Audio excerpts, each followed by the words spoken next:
கிறிஸ்துவுக்குள் பிரியமான எல்கிபோர் advent ministry நேயர்களே, உங்கள் யாவரையும் மற்றும் ஒரு நல்ல பாடத்தில் சந்திப்பதில் மிகுந்த மகிழ்ச்சி அடைகிறோம்.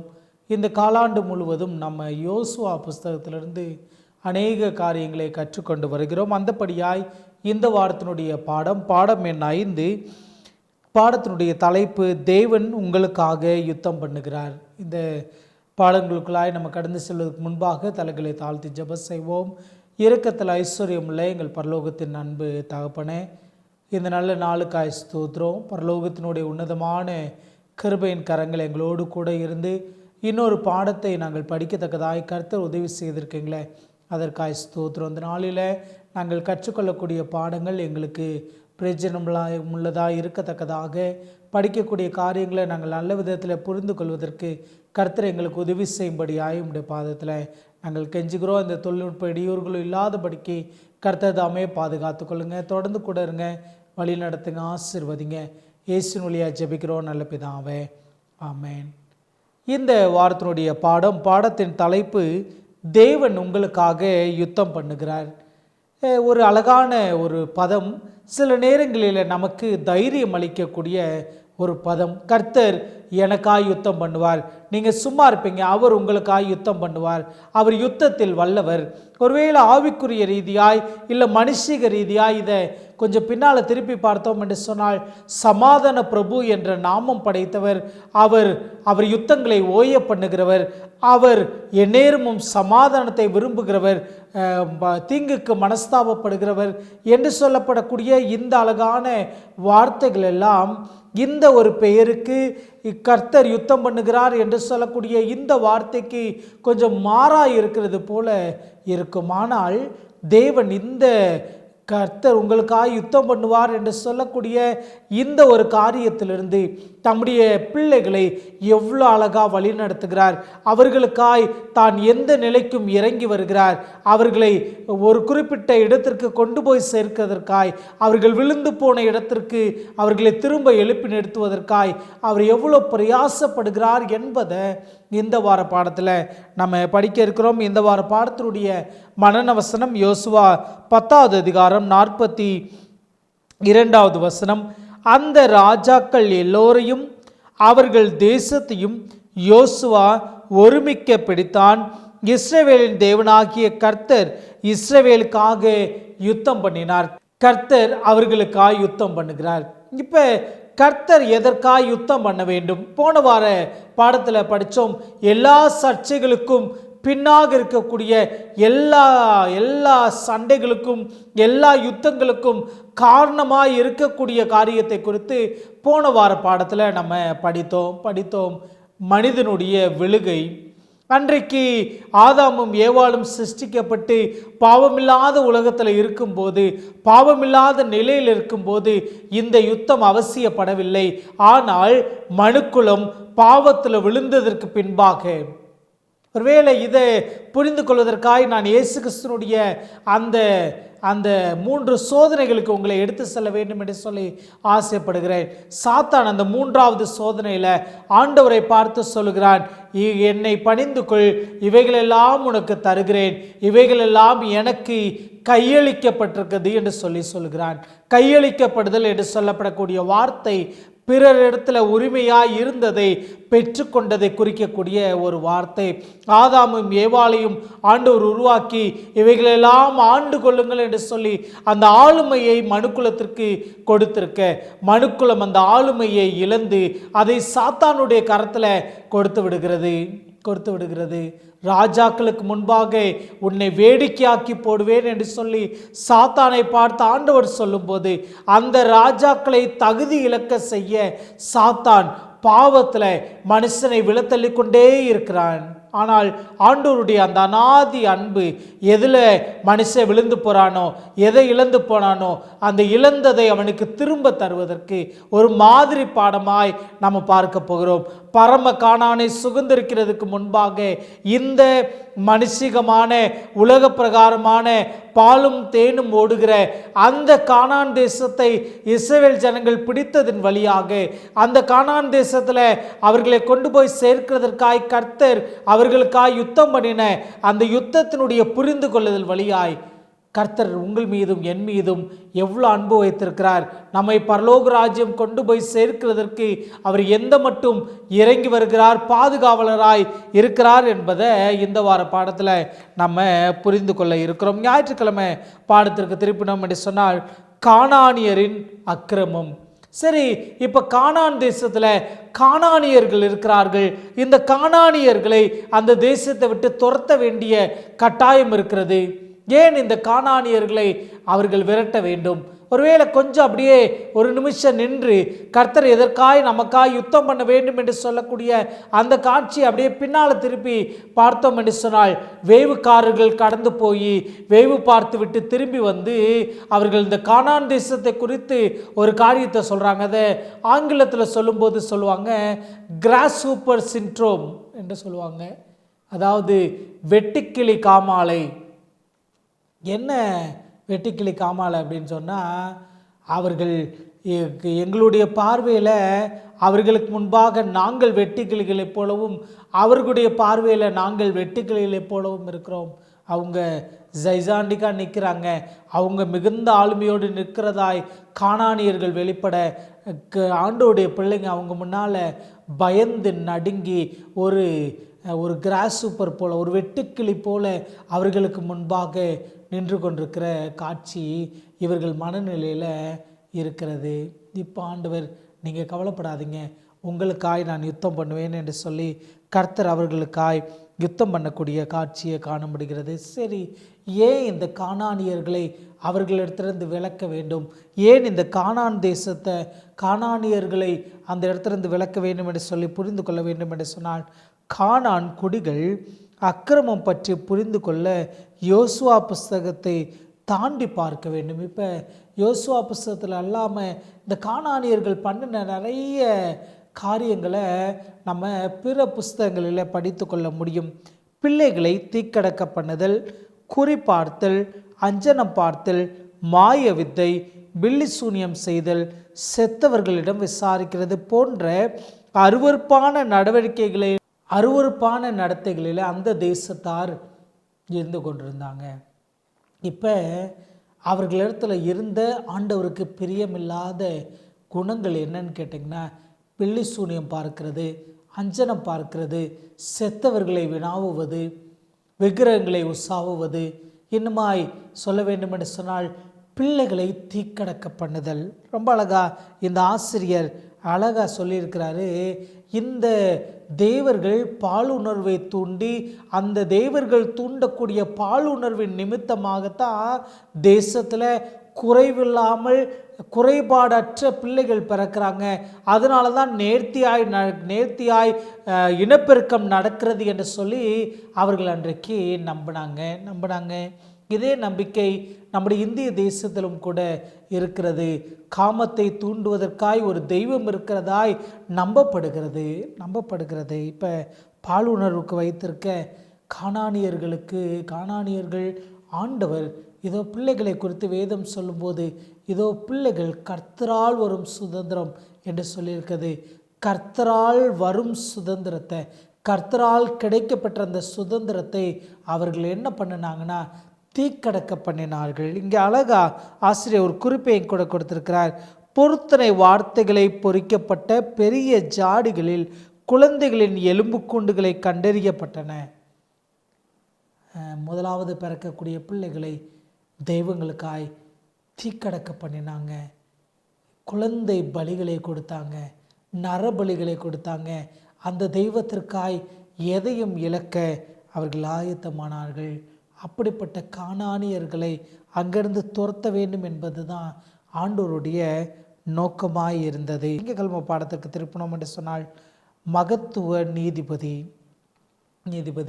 ரோமர் 6வது அதிகாரம் 23வது வசனத்தை நம்ம வாசிக்கலாம். ரோமர் 6:23 நம்ம வாசித்தோம் என்று சொன்னால், பாவத்தின் சம்பளம் மரணம், தேவனுடைய கிருபை வரமோ நம்முடைய கர்த்தராகிய இயேசு கிறிஸ்துவினால் உண்டான நித்திய ஜீவன். இப்போ ஆண்டவருடைய பெரிய நோக்கமும் ஆண்டோடைய பெரிய எதிர்பார்ப்பும் என்னன்னு கேட்டிங்கன்னா, ஆண்டோடைய பிள்ளைங்களுக்கு அவர் நித்திய ஜீவனை கொடுக்க வேண்டும்.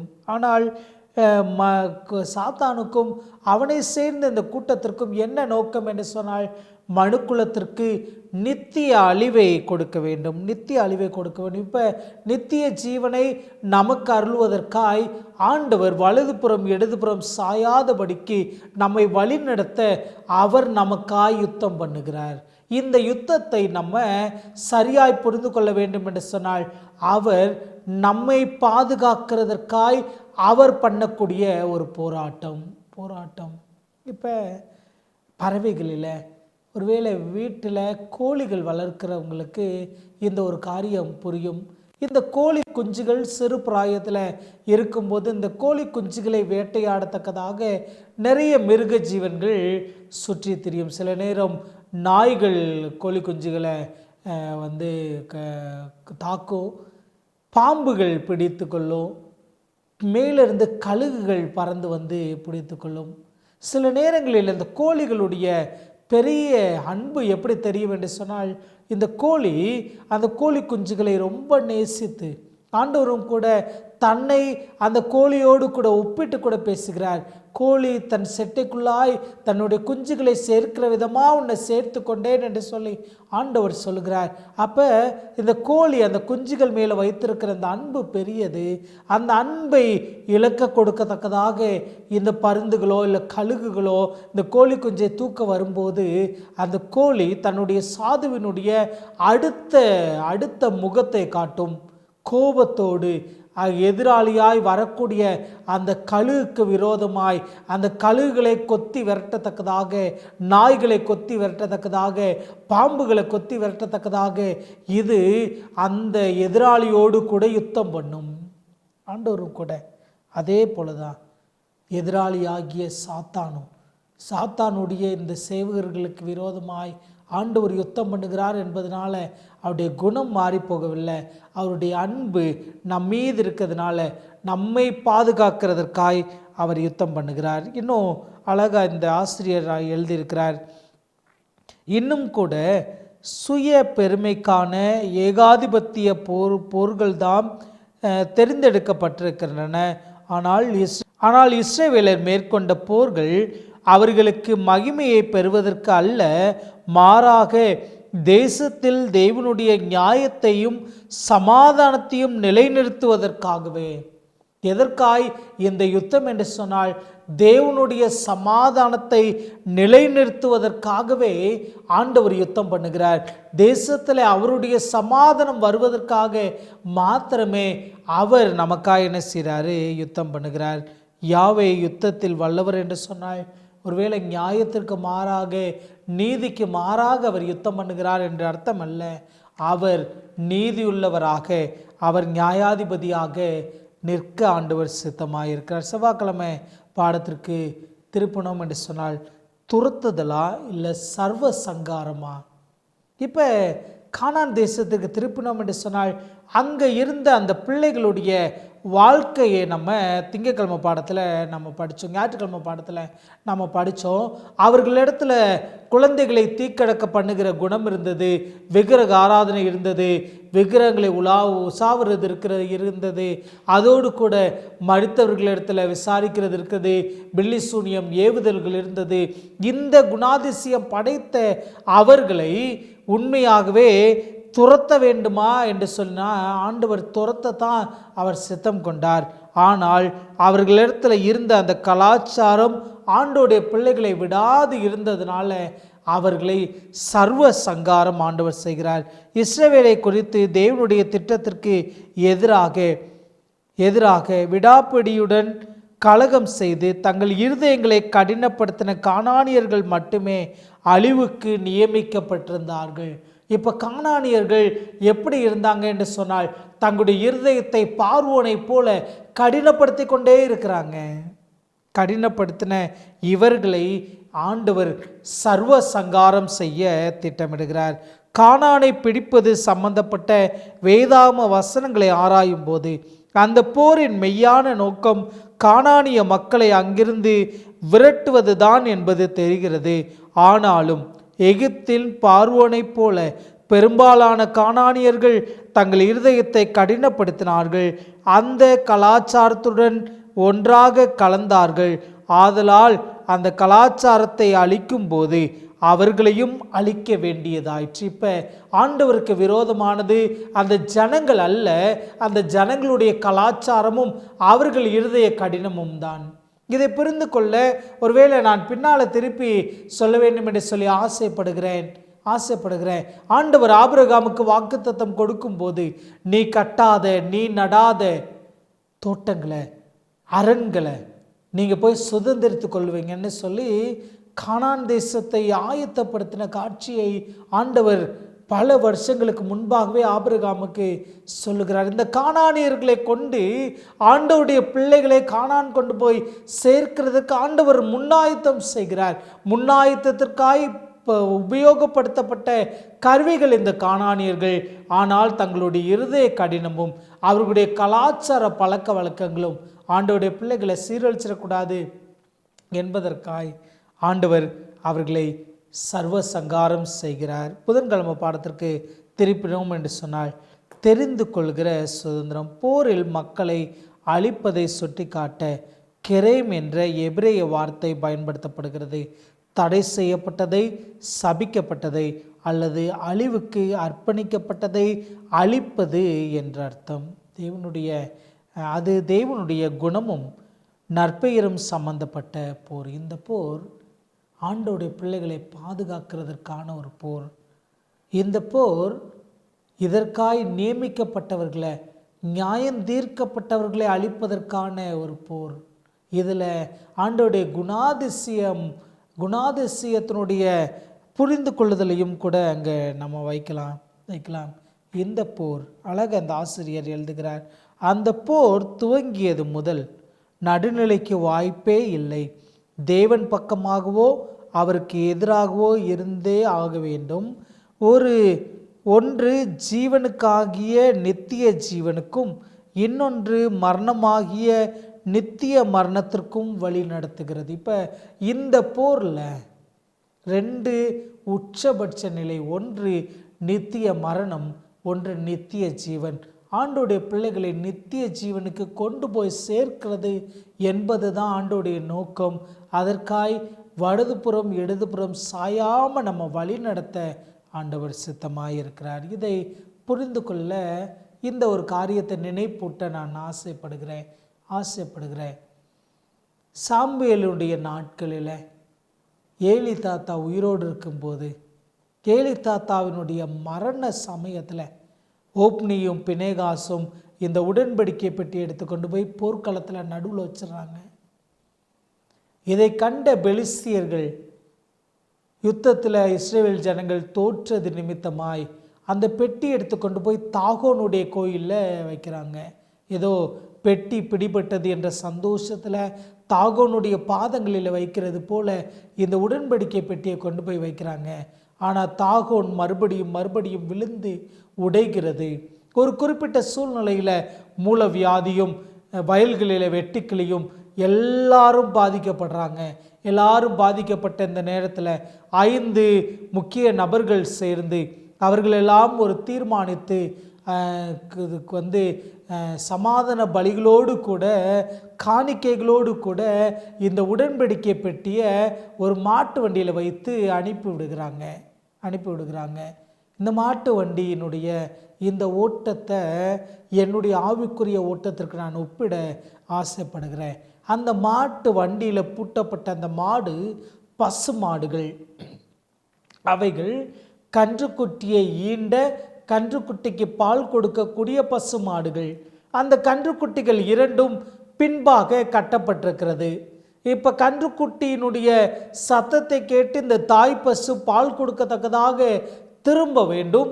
ஆனால் ஒரு நியதிக்காக அதை என்ன செய்கிறாங்கன்னா இந்த புது மாட்டு வண்டியில் கட்டி உடன்படிக்கை பெட்டி அந்த மாட்டு வண்டி மேலே வைத்து அந்த வண்டி கிளம்புகிறது.